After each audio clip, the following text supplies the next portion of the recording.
ګرانو کتونکو السلام علیکم. زه محمد سلمان همدرد د حق غږ پښتو چینل خبري لنډیز کې ستاسو کوربه اوس تاسو پام را اړوم د مهمو خبرونو لنډیز ته.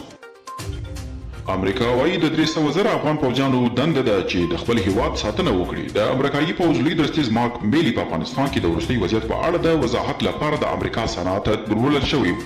نوموړي ویلي چې د افغانستان وضعیت له نږدې څاري او وایي چې ګواښونه پر دومره لوړ حد کې نه دي.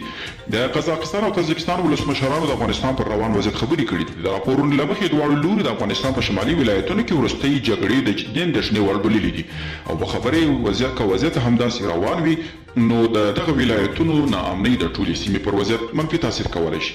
قطر یو ځل بیا له افغان سولې سره د بشپړې همکارۍ ډاډ ورکړی دی. د هیواد د بهرنیو چارو وزیر حنیف اتمر د قطر د بهرنیو چارو له وزیر سره په ټلیفوني مکالمه کې پر افغان سوله او د دوه اړخیزو اړیکو پر پراختیا خبرې کړې دي او اسرائیل او امریکا د ایران پر وړاندې پر نوو همکاریو هوکړه کړې ده. د اسرائیل د استخباراتو رئیس چې دمګړی په امریکا کې دی وایي د امریکایي پوځ د مرکزي قومندانۍ له قومندان سره یې کتلي دي او د دواړو لورو ترمنځ د ایران په اړه نوي هوکړې رامنځته شوي دي.